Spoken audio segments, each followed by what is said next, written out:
নমস্কার বন্ধুরা, আমি নিভা চৌধুরী পিএসএস এম ত্রিপুরার পর্দায় সকলকে আন্তরিক প্রণাম ও শুভেচ্ছা এবং স্বাগতম জানাচ্ছি। আজকে আমি শ্রীমদ্ ভগবত গীতা অধ্যায় করব, যা একটু ব্যতিক্রম। ব্যতিক্রম মানে একটু বলে নি বন্ধুরা, আপনাদের বোঝার সুবিধার জন্য। ভগবত গীতা আমরা সাধারণ মানুষেরা পড়ি ঠিকই, অর্থ বুঝতে পারি না, বরং ভুল অর্থ বুঝি। কিন্তু আমরা এতটাই সৌভাগ্যবান বা সৌভাগ্যবতী যে ভগবত গীতার সঠিক অর্থ বের করে নির্যাসটা ব্রহ্মশ্রী সুভাষ পত্রীজি আমাদের হিন্দিতে উপহার দিয়েছেন, আর সেটি আমি বাংলাতে অনুবাদ করে আপনাদের সামনে উপহার দেওয়ার দুঃসাহস করছি। প্রথমে আমি ভগবান শ্রীকৃষ্ণ এবং বেদব্যাস মহাশয়কে আন্তরিক প্রণাম, কৃতজ্ঞতা ও ধন্যবাদ জ্ঞাপন করছি। কারণ যদি না শ্রীকৃষ্ণের এই মুখ থেকে অমৃত বাণীগুলি উচ্চারিত হতো এবং বেদব্যাস মহাশয়ের কর্তৃক রচিত হতো, তাহলে আমরা এত সুন্দর উপহার পেতাম না। এবারে আমি বলি, মহর্ষি পত্রজিকেও আমার আন্তরিক প্রণাম, কৃতজ্ঞতা ও ধন্যবাদ। কারণ যদি না উনি ভগবত গীতার সঠিক অর্থের নির্যাসটুকু আমাদের উপহার দিতেন, তাহলে আমরা গীতার সঠিক জ্ঞান পেতাম না। এরপর আমি সন্দীপ স্যারকেও প্রণাম জানাচ্ছি, আন্তরিকভাবে কৃতজ্ঞতা ধন্যবাদ জানাচ্ছি, কারণ উনি আমাকে এত সুন্দর একটা প্ল্যাটফর্ম দিয়েছেন। সবার শেষে আবার আমি পত্রীজিকে এবং আমার অন্তরাত্মাকে অশেষ ধন্যবাদ জানাচ্ছি, কারণ পত্রীজি আমাকে গীতা পড়ার আদেশ দেন, যে আদেশ আমার জীবনে আশীর্বাদ হয়ে আসে এবং আমার অন্তরাত্মা আমাকে খুব উৎসাহ দেয়। যাই হোক, এবারে মূল পর্বে আসি। শ্রীমদ্ ভগবত গীতা কৃষ্ণামৃত ভগবত বিজ্ঞান সার, ভগবান বেদব্যাস মহাশয় কর্তৃক রচিত গীতা। গীতা অর্থাৎ রেখা, গীতা যা গাওয়া যায়। তেলুগু ভাষায় গীতার অর্থ হলো রেখা। ভগবত গীতা গাওয়ার জন্য অত্যন্ত উপযোগী। সমগ্র মানব জাতির কল্যাণার্থে শ্রীকৃষ্ণ ভগবানের মুখ দিয়ে যে গীতা উচ্চারিত হয়েছে, সেটাই ভগবত গীতা। এই গীতার আদর্শ অনুসারে মানুষ যদি আচরণ করে, তবে সর্বদাই কল্যাণ লাভ হয়। এখানে গীতা বলা হয়েছে গাওয়া যায় বা গাওয়ার জন্য অত্যন্ত উপযোগী। আসলে গীতা কোনো গাওয়ার জন্য, কোনো গান গাওয়ার জন্য বিষয় না। গাওয়ার অর্থ এখানে যা বোঝাচ্ছে সেটা হচ্ছে, গীতার যেসব আদর্শ আছে সেগুলো যদি আমরা মানব জীবনে অনুসরণ করি, যদি ধারণ করতে পারি গীতার নীতি নিয়ম, সেটাই হচ্ছে গিয়ে গান। সেটাকেই গান গাওয়া এখানে বোঝাচ্ছে। যদিও কুরুক্ষেত্র মহাযুদ্ধের সূচনা লগ্নে অর্জুনকে গীতার উপদেশ দেওয়া হয়েছিল, তবুও অতীত, বর্তমান, ভবিষ্যৎ সর্বকালেই মুক্তির আকাঙ্ক্ষা পোষণকারী সকল সাধকের জন্য ভগবত গীতা এক মহাপ্রসাদ। শ্রীকৃষ্ণ ভগবানের মুরলী বা বাঁশি থেকে যে অমৃত ধারা বর্ষিত হয়েছে, সেটাই অদ্ভুত মুরলী নাদ। শ্রীকৃষ্ণ ভগবানের ধ্যান অনুভবের ভান্ডার থেকে প্রকাশিত এই গীতা জ্ঞান। যদা যদা হি ধর্মস্য, যখন যখন ধর্ম দুর্বল হয়ে পড়ে, যখন যখন অধর্মের প্রাবল্য বেড়ে যায়, যখন সমগ্র প্রজা সত্যকে ভুলে গিয়ে অরাজকতা, দুর্নীতি, অধর্মে জড়িয়ে পড়ে, তখন তখন যোগীশ্বর অবতীর্ণ হয়ে ভুলে যাওয়া সত্যকে প্রজাদের স্মরণ করিয়ে দেন, তাদের অধর্ম থেকে উদ্ধার করেন, সত্য ও ধর্মজ্ঞান প্রদান করেন। শ্রী ব্যাসদেব মহাশয়ের মতো মহাযোগীশ্বরগণ সত্য প্রচার করার উদ্দেশ্যে যুগে যুগে জন্ম নিতে থাকবেন। এখনো পর্যন্ত কত যোগীশ্বর জন্ম নিয়েছেন জানা নেই, কতজন বুদ্ধ জন্ম নিয়েছেন তাও জানা নেই, আর কত যোগীশ্বর বুদ্ধ জন্ম নিবেন তাও অজানা। ইনারা সকলেই মানব জাতির কল্যাণের জন্য, সত্যকে প্রকাশে আনার জন্য, মানব জাতিকে তার নিজের স্বরূপ উপলব্ধি করানোর জন্য জন্ম নিয়েছেন বা নিবেন। একই সত্য, একটি সত্য, আর সেটি হলো সর্বভূতে আত্মা, অর্থাৎ সকল জীবের মধ্যে এক আত্মা বিরাজমান। অদ্বৈত আত্মার সত্তায় যে জীবন যাপন করা হয়, সেই জীবনই জ্ঞানময় জীবন। আত্মসত্তার জ্ঞান লাভ হলে সেই আত্মসত্তা থেকে উদ্ভূত আচরণকে বলা হয় ধর্ম। কিন্তু আত্মসত্তার জ্ঞান না থাকলে আমরা অসত্যের জীবন যাপন করি। অসত্য থেকেই অধর্মের জন্ম হয়।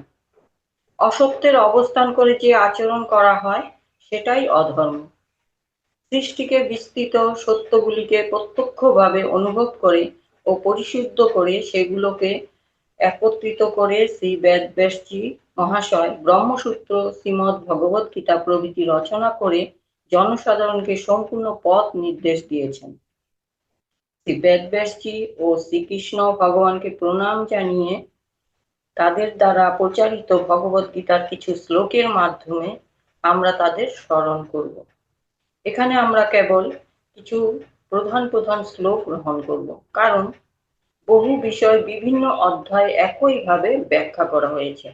একই বিষয় বহু শ্লোকে একই ছাঁচে বিশদভাবে না এনে একটি মাত্র শ্লোকের মাধ্যমে সম্পূর্ণ বিষয়টি সুন্দরভাবে বোঝা যায়।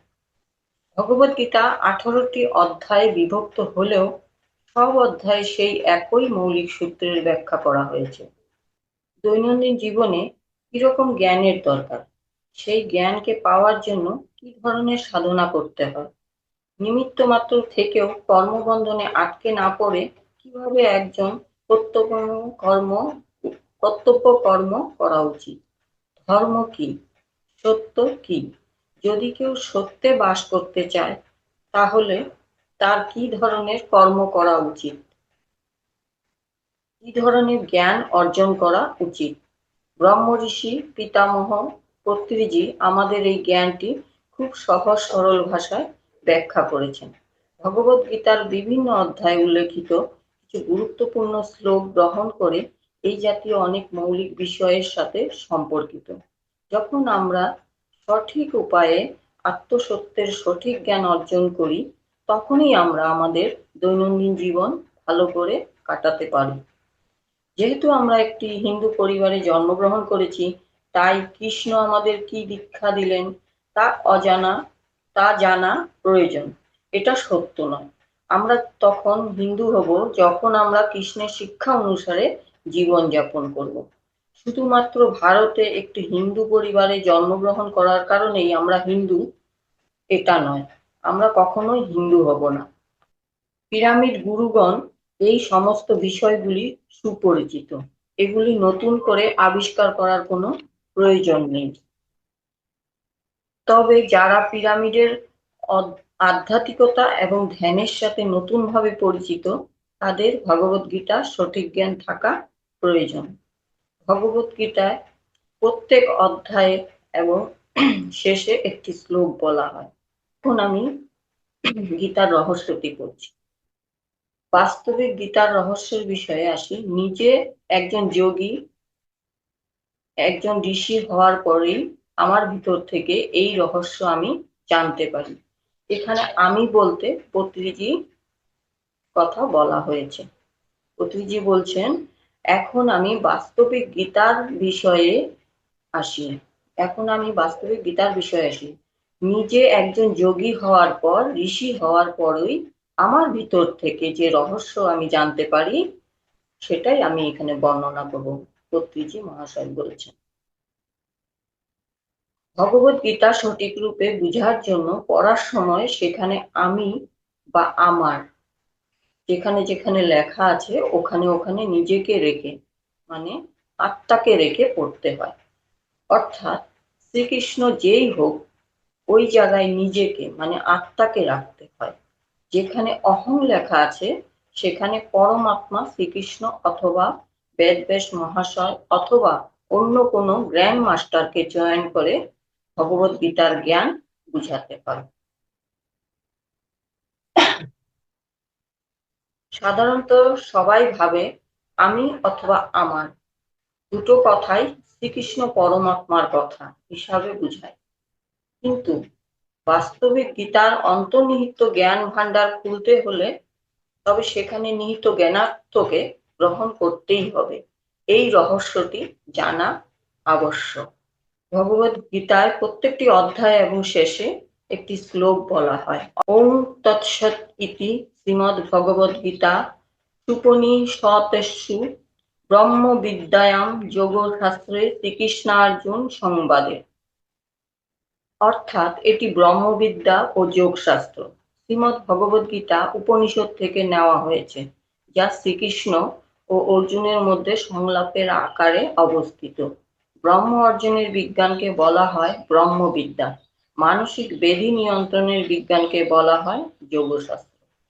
এবারে আমি দু একটি বিশেষ বিশেষ শ্লোক পড়ব, যেগুলো ব্রহ্মর্ষি পত্রিজি আমাদের বুঝার সুবিধার জন্য বুঝিয়েছেন। যো মাম পশ্যতি সর্বত্র সর্বং চ ময়ি পশ্যতি তস্য অহং ন পনসামি স চ মে ন পনশতি। অর্থাৎ যিনি সর্বত্র আমাকে দর্শন করেন এবং আমাতেই সমস্ত বস্তুর দর্শন করেন, আমি কখনো তার অগোচর হই না এবং তিনিও আমার অগোচর হন না।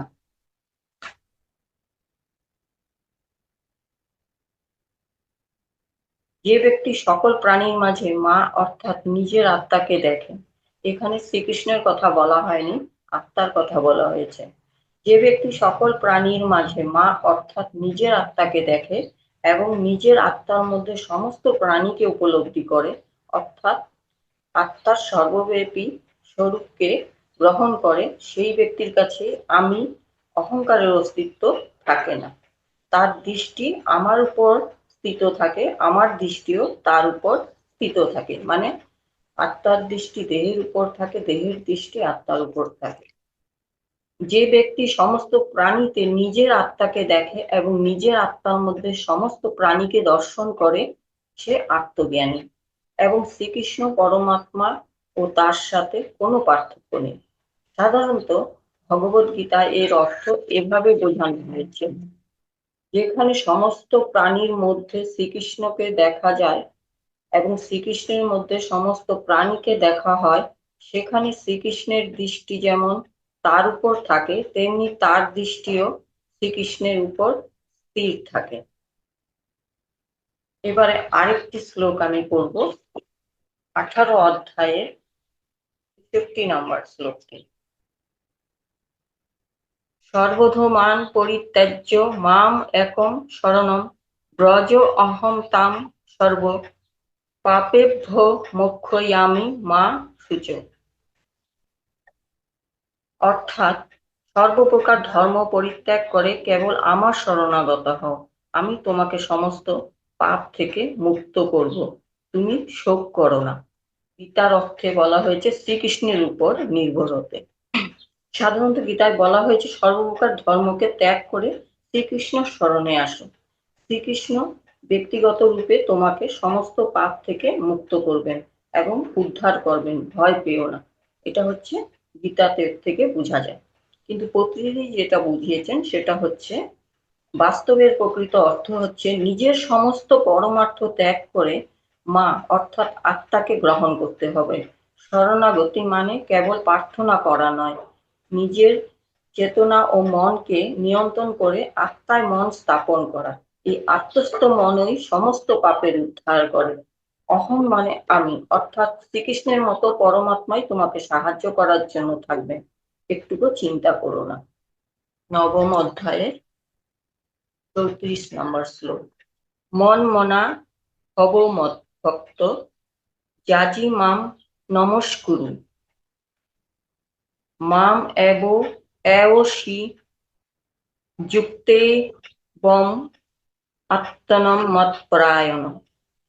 অর্থাৎ তোমার মনকে আমার ভাবনায় নিযুক্ত করো, আমার ভক্ত হও, আমার পূজা করো এবং আমাকে প্রণাম করো। এভাবে আমাতে উৎসর্গীকৃত হয়ে সম্পূর্ণরূপে আমাতে অভিনিষ্ট হলে নিঃসন্দেহে তুমি আমাকে লাভ করবে। এখানে গীতাতে বলা হয়েছে শ্রীকৃষ্ণের উপর নির্ভর করার কথা, কিন্তু আসলে বলা হয়েছে আত্মার উপর মনকে নিয়ন্ত্রণ করতে হয়, আত্মার ভক্ত হতে হয়, আত্মাকেই পুজো করতে হয়, আত্মাকেই নমস্কার করতে হয়, আত্মাকেই আত্মার সাথে একীভূত করে স্বয়ং সম্পূর্ণ হতে হয়। কেউ আত্মাকে অর্জন করতে পারে, তবেই সম্পূর্ণরূপে আত্মাকে অর্জন করতে পারে। এটি আসলে প্রকৃত অর্থ। কিন্তু সাধারণ ভগবত গ্রন্থে যারা এই ভগবত গীতার রহস্য জানেন না, তাদের গ্রন্থে এর অর্থ বিপরীত। আমার উপর তোমার মন কেন্দ্রীভূত করো, আমার ভক্ত হিসাবে আমার সেবা করো, আমার উপাসনা করো, আমার উপর বিশ্বাস রাখো। যদি তুমি আমাকে প্রণাম করো, আমার উপর তোমার দৃষ্টি রাখো, তাহলে তুমি অবশ্যই আমাকে লাভ করবে। শ্রীকৃষ্ণ মনে হয় তার ভক্তদের উদ্দেশ্যে এই কথাটি বলেছেন। আসলে আত্মাকে গ্রহণ করতে হয়, আত্মাই উদ্ধার করে। আত্মাকে বোঝানো হয়েছে, শ্রীকৃষ্ণকে নয়। অনন্যা চিন্তয়ন্ত মাম যে জন পর্যুপাসতে তেষাং নিত্য অভিযুক্তানাং যোগক্ষেম বহাম্যহম। অনন্য চিত্তে আমার চিন্তায় মগ্ন হয়ে পরিপূর্ণ ভক্তি সহকারে যারা সর্বদাই আমার উপাসনা করেন, তাদের সমস্ত অপ্রাপ্ত বস্তু আমি বহন করে আনি এবং তাদের প্রাপ্ত বস্তুর সংরক্ষণ করি। মানুষ সাধারণত নিজের যোগক্ষেম অর্থাৎ লাভ লোকসান, সুবিধা অসুবিধা নিয়েই বেশি চিন্তিত থাকে। কিন্তু শ্রীকৃষ্ণ বলেন, নিজের আত্মার উপর বিশ্বাস রাখো, নিজের কর্তব্য নিষ্কাম ভাবে পালন করো, ফলের প্রতি আসক্তি ছেড়ে দাও। যে ব্যক্তি নিজের আত্মায় স্থিত থাকে, তার যোগক্ষেমের দায়িত্ব নিজেই নেয়। এই অবস্থাকে আত্মবান বলা হয়, মানে সম্পূর্ণ আত্মা, যাকে যোগক্ষেম বলা হয়। এবারে আমি দ্বিতীয় অধ্যায় ৪৫ নম্বর শ্লোক করব। গুণ্য বিষয়া বেদা নস্ত গুণ্য অব অর্জুন নির্দ্বন্দ্ব নিত্য সত্য নির্যোগক্ষেম আত্মবান। হে অর্জুন, তুমি সেই গুণগুলিকে অতিক্রম করে নির্গুণ গুণে অধিষ্ঠিত হও, সমস্ত দ্বন্দ্ব থেকে মুক্ত হও এবং লাভ ও আত্মরক্ষার দুশ্চিন্তা থেকে মুক্ত হয়ে আত্মচেতনায় অধিষ্ঠিত হও। হে অর্জুন, বেদ মূলত তিন গুণ, সত্য, রজ ও তম, তিন গুণের বিষয় নিয়ে আলোচনা করা হয়েছে। এক জায়গায় যোগক্ষেমকে ব্রহ্মা বলে, আরেক জায়গায় নিয়োগক্ষেমকে। এক জায়গায় তোমার যোগক্ষেমের দেখাশোনা আমি করব, একবার অর্থ বুঝায় আমার, একবার অর্থ বুঝায় আবার একবার। এক জায়গায় বলা হয়েছে যোগক্ষেমের বিষয়ে চিন্তা করো না, যোগক্ষেমের লোভ না রেখে আত্মরূপে স্থির হও, এরকম বুঝাচ্ছে। যোগক্ষেমের বিষয়ে এবার আমরা জানাবো। যোগের অর্থ আত্মা আধ্যাত্মিক উন্নতির পর, আত্মার আধ্যাত্মিক উন্নতির পর। ক্ষেম অর্থাৎ ভৌতিকভাবে পরিণতির উন্নতি। এই শ্লোকটির পিরামিড ব্যাখ্যা হলো, নিজ যোগক্ষেমের দিকে সঠিক মনোযোগ রেখে বিষয় আসক্তি নিয়ন্ত্রণে মনকে স্থির রেখে আত্মানুভবের দিকে ধীরে ধীরে এগোতে হবে। এইভাবে অল্প অল্প করে পথ চললেই প্রকৃত আধ্যাত্মিকতা লাভ করা যায়। আমাদের কেবল একটি কাজই করা উচিত, আত্মধর্মের পালন করা, আত্মার অনুসন্ধান করা। তখন শ্রীকৃষ্ণ, বেদব্যাস ইত্যাদি কোনো নামধারী কোনো সত্তা নয়, বরং পরমাত্মা আমাদের আধ্যাত্মিকভাবে সাহায্য করবে, আমাদের আশ্রয় দিয়ে আমাদের যোগক্ষেমের যথাযথ রক্ষণাবেক্ষণ করতেই থাকবে। এইভাবে গীতার অর্থ বুঝলে কোথাও পারস্পরিক বিরোধ বা দ্বন্দ্ব দেখা যায় না। ভগবদ্গীতা তার ৭০১টি শ্লোকের মাধ্যমে একটি আত্মজ্ঞান ও একই ধরনের ধ্যান সাধনার প্রতি প্রয়োজনীয়তা বিস্তৃত দর্শন আমাদের সামনে তুলে ধরে। সব দেশ ও কাল পরিস্থিতিতে স্বশক্তির প্রয়াসে স্ব-ধ্যান সাধনার মাধ্যমে নিজেকে নিজের উদ্ধার করতে হয়। এটাই ভগবদ্গীতার সম্পূর্ণ সারাংশ। ধ্যানী ব্যক্তি দ্বারা রক্ষা করা ধ্যানই ধ্যানী ব্যক্তিদের সুরক্ষা করে। অমৃতম শ্রীমদ্ ভগবদ্ গীতা বিজ্ঞানের এই উদ্দেশ্যেই তৈরি।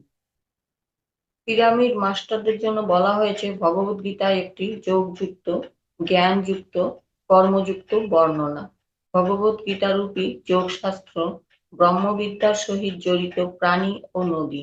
মনুষ্য জীবাত্মাকে অন্তিম লক্ষ্য মুক্তি ও মোক্ষের সমুদ্রের দিকে নিয়ে যায় পিরামিড গুরুদের জন্য বিশেষভাবে আলোচিত এই শ্রীমদ্ ভগবত গীতা। কেবলমাত্র সেই শ্লোকগুলির বিশ্লেষণ করে যা ধ্যান ও যোগের মাধ্যমে অর্জিত জ্ঞান, আত্মজ্ঞান এবং ব্রহ্মজ্ঞানের উপর জোর দেওয়া হয়। যারা পিরামিড মাস্টার হতে চান তাদের সকলকে এই জ্ঞান সম্পূর্ণরূপে আঁকড়ে ধরতে হবে, ধর্মকে সম্পূর্ণরূপে, সত্যকে সম্পূর্ণরূপে জানতে হবে। শ্রীকৃষ্ণ অমৃতম শ্রীমদ্ ভগবদ গীতা বিজ্ঞানের এই উদ্দেশ্যেই তৈরি। দ্বিতীয় অধ্যায় ৩ নম্বর শ্লোক। ক্লৈবং মা সমগম পার্থ ন এতত্ত্বয়ি উপপদ্যতে ক্ষুদ্রম হৃদয় দৌর্বলম ত্যক্তা উত্থিষ্ট পরন্তপ। হে পার্থ, এই হানিকর ক্লীবত্বের বশীভূত হয়ো না। এই ধরনের আচরণ তোমার পক্ষে অনুচিত। হে পরন্তপ, হৃদয়ের এই ক্ষুদ্র দুর্বলতা পরিত্যাগ করে তুমি উঠে দাঁড়াও। এখানে ভাবার্থ হচ্ছে, মনে যখন দুর্বলতা, কাপুরুষতা, অজ্ঞানতা প্রবেশ করে তখন মানুষের কর্মক্ষমতা বন্ধ হয়ে যায়, বিচক্ষণ জ্ঞান নষ্ট হয়ে যায়। এই কারণে নিজের মধ্যে জন্ম নেওয়া দুর্বলতাকে, এই অন্তর্গত শত্রুকে পরাজিত করা দরকার। শত্রুদের দমন করতে সক্ষম অর্জন করতে হয়। শত্রুদের দমন করতে সক্ষম অর্জুনও নিজের অন্তঃশত্রু হৃদয়ের দুর্বলতা ও কাপুরুষতার প্রভাবে আমার কি করা উচিত এই ধরনের অনুচিত সিদ্ধান্ত নিয়ে ফেলেছিলেন।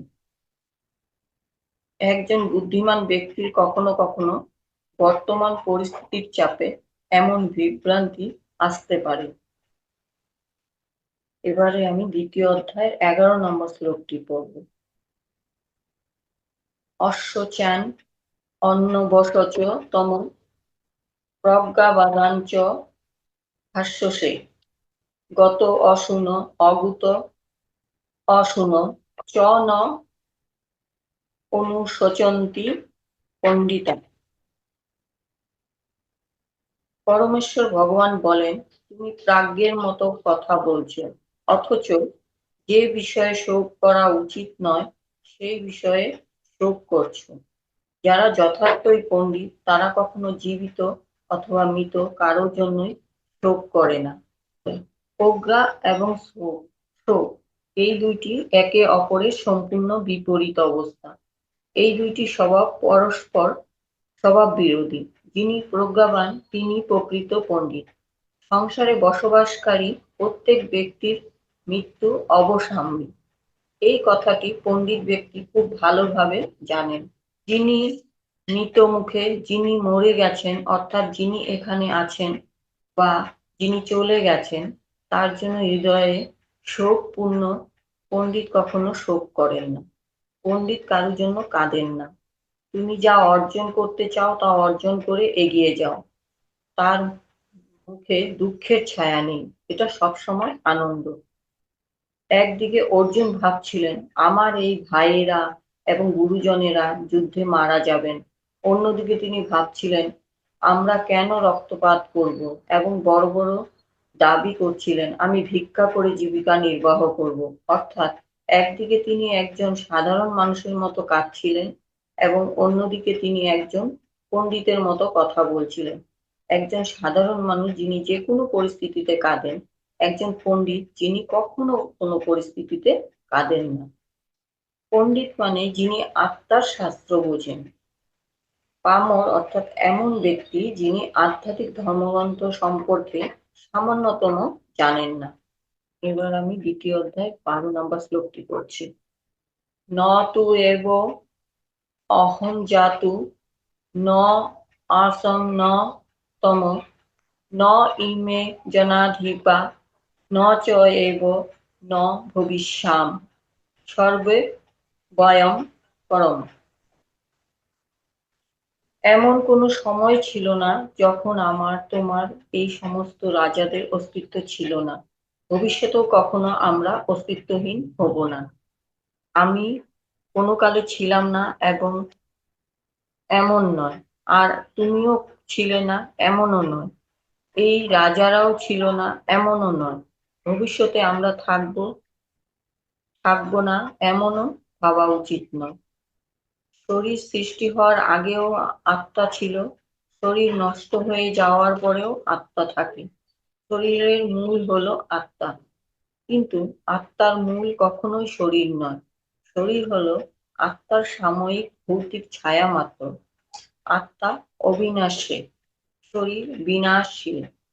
আত্মা নিত্য, চিরস্থায়ী ও শাশ্বত।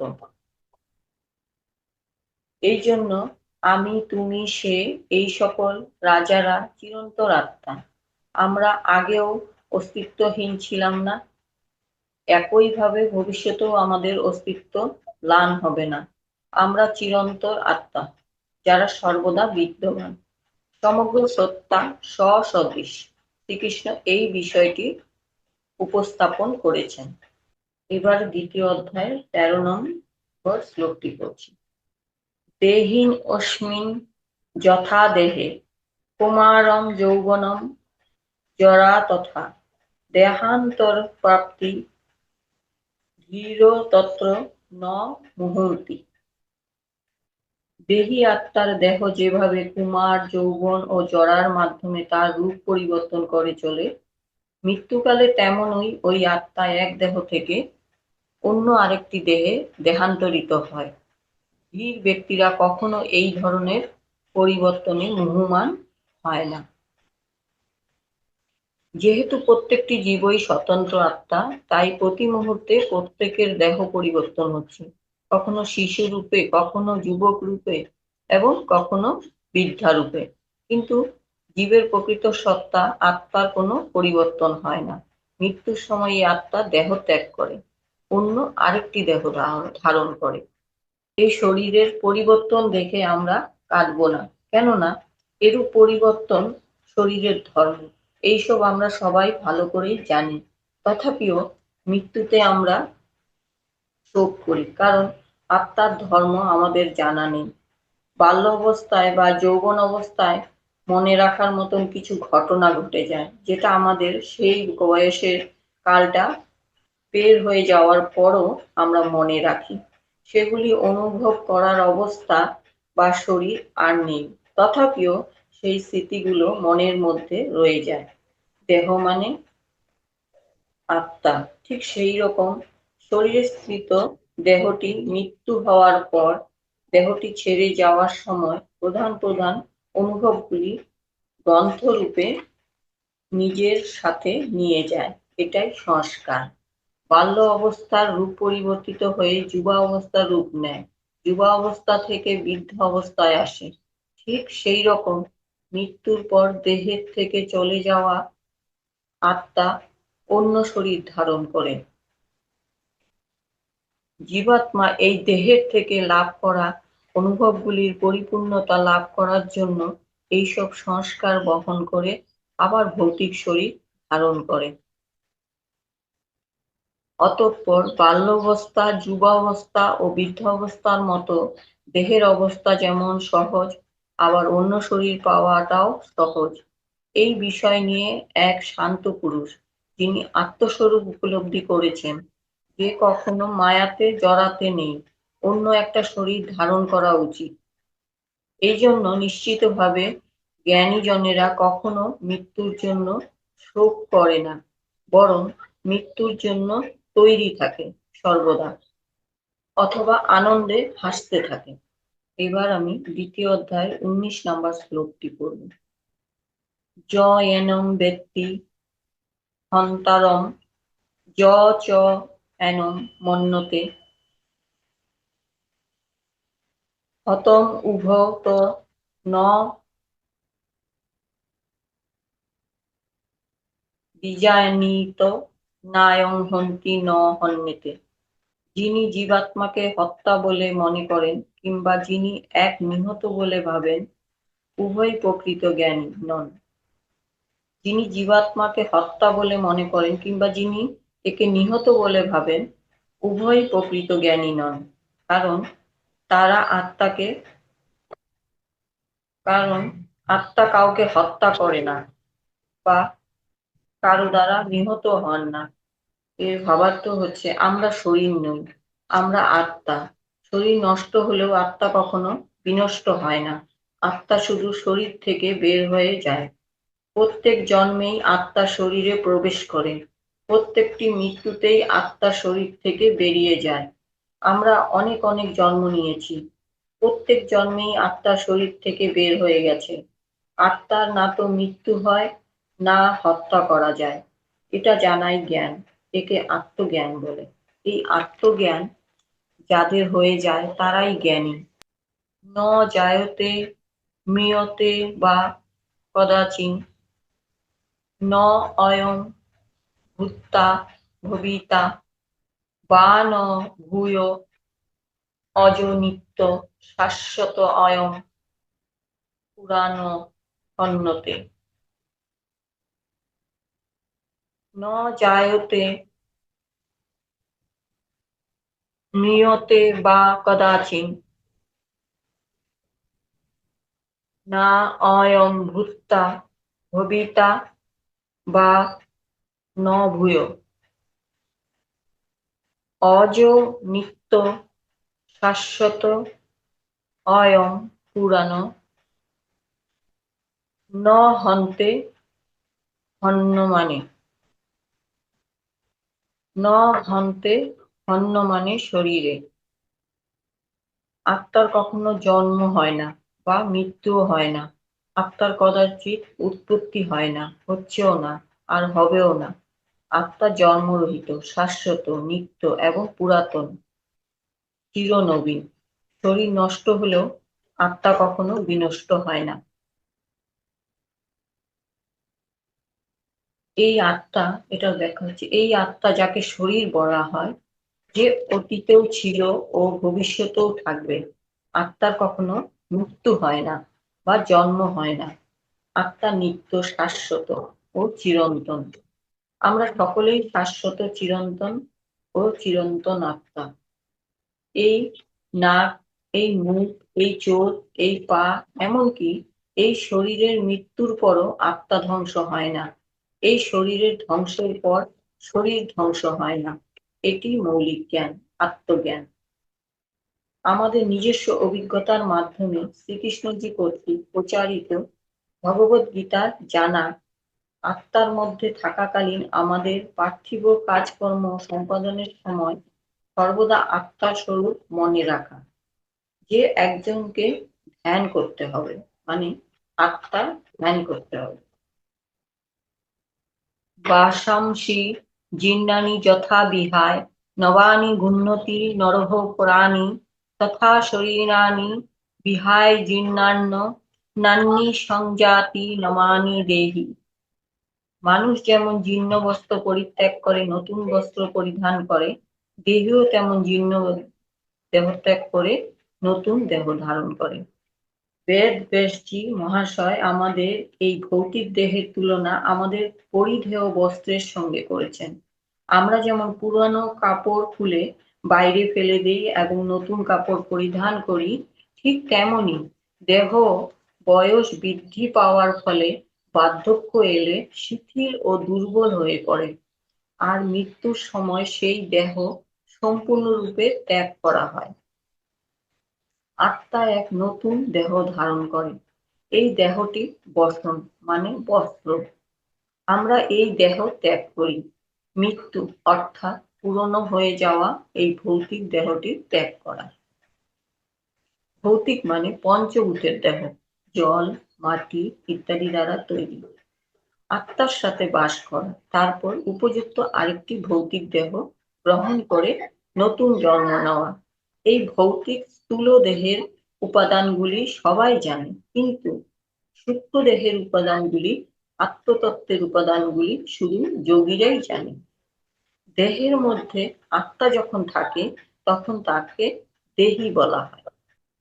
দেহের যখন আত্মা বের হয়ে যায় তখন তাকে বিদেহী বলে। মনের সঙ্গে যুক্ত থাকলে, সংকল্প বিকল্পের সঙ্গে যুক্ত থাকলে, আমি আমার এই উপাদানের সাথে জড়িয়ে থাকলে ভালো। আমি আমার এই উপাদানগুলির সাথে জড়িয়ে থাকলে, ভালো মন্দের সঙ্গে যুক্ত থাকলে এই আত্মাকে জীবাত্মা বলা হয়। সেই জীবাত্মার যখন ভালো মন্দের ভাবনা থাকে না, যখন তুমি আমি এর ভাবনা বিলুপ্ত হবে, যখন অহংকার নাশ হবে, তখন সেই ধরনের আত্মাকে বিমুক্ত আত্মা বলা হয়। প্রত্যেক জীবাত্মাকেই জন্ম পরম্পরায় বিমুক্ত আত্মা হতে হয়। যে বিমুক্ত আত্মা সে সকলকে বিমুক্ত অবস্থায় নিয়ে যাওয়ার সংকল্প করে। সে বিমুক্ত আত্মা তখন পরমাত্মা রূপে উদ্ভাসিত হয়। অর্জুন হলো অর্জুন হলো জীবাত্মা। ভগবান শ্রীকৃষ্ণ এবং শ্রী বেদব্যাসজি মহাশয় ওনারা দুজনেই পরমাত্মা বা ঈশ্বর। ঈশ্বর মানে আত্মা একটি উচ্চতর অবস্থায় রূপান্তরিত হয়েছে। একটি নির্দিষ্ট আত্মা তার প্রাথমিক জন্মে আত্মা সম্পর্কে নির্দিষ্ট সরলতা আছে। অশুভ সঙ্গ এবং অশুভ প্রভাবের কারণে একজন ভদ্রলোক একজন ভদ্রলোকের সান্নিধ্যের কারণে দানশীলতা এবং ভক্তির মতো সেবামূলক মনোভাবের মাধ্যমে একজন সৎ আত্মায় রূপান্তরিত হয়। সত্যের উপর চিন্তা করার পর ধ্যানের মাধ্যমে একজন ব্যক্তি আধ্যাত্মিক বিকাশ লাভ করে এবং অবশেষে মুক্ত আত্মা হিসাবে আত্মপ্রকাশ করে। এরপর মুক্ত আত্মা মানুষের কল্যাণের জন্য ঈশ্বর হয়ে ওঠে। আত্মা পূর্ণ বিকাশ লাভ করতে পারে না যতক্ষণ না সে ঐশ্বরিকতায় রূপান্তরিত হয়। এই পূর্ণ বিকাশ না হওয়া পর্যন্ত আমরা বারবার জন্মগ্রহণ করতে থাকবো, পুনর্জন্ম এবং মৃত্যু আবার। তাহলে প্রশ্ন হলো কতদিনের জন্য? উত্তর হলো যতক্ষণ না তুমি ঈশ্বর হয়ে যাও। ন এনম ছিদন্তি শস্ত্রাণি, ন এনম দহতি পাপ, ন চ এমন কেদয়ন্তি আপো ন শোষয়তি মারুত। আত্মাকে অস্ত্রের দ্বারা কাটা যায় না, আগুনে পোড়ানো যায় না, জলে ভিজানো যায় না, বায়ুর দ্বারা শুষ্ক করাও যায় না।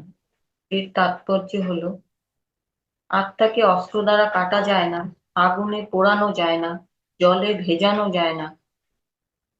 পঞ্চভূতে শরীরকে নষ্ট করার জন্য যেসব তত্ত্ব আছে তা কখনো আত্মাকে নষ্ট করতে পারে না। শরীরের প্রকৃতি ভিন্ন এবং আত্মার প্রকৃতি ভিন্ন। শরীরের গুণাবলী ভিন্ন এবং আত্মার গুণাবলী ভিন্ন। দৈহিক দেহ আলাদা এবং আত্মা আলাদা। শরীর আলাদা, আত্মাও আলাদা, দুটোই আলাদা। একটি পচনশীল, দ্বিতীয়টি চিরন্তন। এটি অবিনশ্বর। দেহের জন্ম হয় এবং মৃত্যু হয়, কিন্তু আত্মা শাশ্বত, অপরিবর্তনীয়, সর্বব্যাপী। এটাই সত্য। এইসব জানতে হলে ধ্যান করতে হবে। প্রতিদিন ধ্যান অনুশীলন করতে হবে। প্রতিদিন সকাল, সন্ধ্যা, রাত যে কোনো সময় তোমার চোখ দুটো বন্ধ করা উচিত। তোমার শ্বাস প্রশ্বাসের উপর মনোযোগ দাও এবং তোমার চিন্তা ভাবনা নিয়ন্ত্রণ করো। তবেই আমরা জানতে পারবো যে আমরা দেহ নই, বরং আত্মা। এবার আমি দ্বিতীয় অধ্যায় 27 নম্বর শ্লোকটি পড়ছি। জাতস্য হি ধ্রুব মৃত্যু, ধ্রুবং জন্ম মৃত্যুস্য, চ তস্মাৎ অপরিহার্যে ন তম সচিতম অহর্ষি। যার জন্ম হয়েছে তার মৃত্যু অবসাম্য, এবং যার মৃত্যু হয়েছে তার জন্ম অবসাম্য। অতএব অপরিহার্য কর্তব্য সম্পাদন করার সময় তোমার শোক করা উচিত নয়। তাৎপর্য হচ্ছে সবচেয়ে আশ্চর্যের বিষয় কি, যক্ষরাজ নিজের যক্ষ প্রশ্নে যুধিষ্ঠিরকে প্রশ্ন করেছিলেন, চারিদিকে সবাইকে মরতে দেখো মানুষ ভাবে যে মানুষ মারা যাবে না, এটাই সবচেয়ে আশ্চর্যের বিষয়, ধর্মরাজ যুধিষ্ঠির উত্তর দিয়েছিলেন।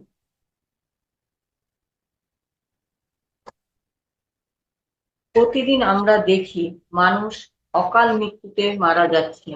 গর্ভস্থ একটি ভ্রূণ, একটি ছোট শিশু শৈশবেই মারা যাচ্ছে। একইভাবে যৌবন থেকে প্রাপ্তবয়স্কতা, বৃদ্ধ বয়স পর্যন্ত বিভিন্ন পর্যায়ে প্রতিদিন অসংখ্য মানুষ মারা যায়। এত কিছু দেখার পরেও আমরা এই ভ্রান্ত ধারণার মধ্যে বাস করি যে মৃত্যু আমাদের দরজার কাছে আসবে না। একজন মাতার ছেলে মৃতদেহ বুদ্ধের কাছে রাখেন এবং তার মধ্যে প্রাণ সঞ্চয় করার জন্য তার কাছে প্রার্থনা করেন। তারপর বুদ্ধ বলেন, এমন একটি ঘর থেকে কিছু সরিষার বীজ নিয়ে এসো যেখানে কখনো মৃত্যু হয়নি। আমি সেগুলো দিয়ে শিশুটিকে জীবন দিব। এই কথা শুনে দরিদ্র মা বলেন, এই তো, আমি এক্ষুনি এনে দিচ্ছি, এবং চলে গেলেন। তার ভ্রমণের মধ্য দিয়ে তিনি আসল সত্যটি আবিষ্কার করেন। তিনি এমন একটি ঘরও খুঁজে পাননি যেখানে মৃত্যু ঘটেনি। যা আসবে যারা আসবে তারা অবশ্যই যাবে, যারা যাবে তাদেরও আসতে হবে, এটাই নিশ্চিত। যখন চাকাটি ঘোরে তখন এটি নিচে থেকে উপরে আসে, তারপর এটি উপর থেকে নিচে যায়। পৃথিবীর বাসিন্দারা স্বর্গে যায়, স্বর্গের বাসিন্দারা পৃথিবীতে আসেন। এইসব প্রাকৃতিক চক্রের জন্য কেন দুঃখ করবেন? আমরা নিজেদের জন্য এটি সাজিয়েছি। এই সত্যটি একটি গোল চত্বর পথ। আমাদের শৈশবে আমরা স্কুলে যেতাম এবং ক্লাস করে আমাদের পড়াশোনা শেষ করতাম। একইভাবে আত্মা জ্ঞানের জন্য একটি চমৎকার স্কুল। একইভাবে আত্মজ্ঞানের জন্য একটি চমৎকার স্কুল। সবচেয়ে আশ্চর্যের বিষয় হলো যুধিষ্ঠির বলেছেন যে যক্ষরাজ যুধিষ্ঠিরকে প্রশ্ন করেছিলেন যে সবচেয়ে আশ্চর্যের বিষয় কি, তো যুধিষ্ঠির বলেছিলেন, চারিদিকে মানুষকে মরতে দেখো, মানুষ ভাবে যে সে মরবে না। আমরা এখানে আসি, কিছুদিন থাকি, সামান্য শিখি, তারপর চলে যাই। নতুন নতুন পাঠ শেখার জন্য সুবিধাজনক বিভিন্ন পরিবেশে বিভিন্ন লোকের সাথে বারবার জন্মগ্রহণ করি। এইভাবে আসা যাওয়া চলতেই থাকে। সুতরাং এটি কেবল মুক্তি পাওয়ার বিষয় নয়, বরং জন্মের ধারায় জন্মগ্রহণের মধ্যেই এক ধরনের আনন্দ রয়েছে। মৃত্যুর জন্য শোক প্রকাশ করা এটাই বুঝায় যে আমরা সত্যকে জানতে পারিনি। এর আরেক অর্থ হতে পারে আমরা এখনো সম্পূর্ণ জ্ঞান লাভ করিনি।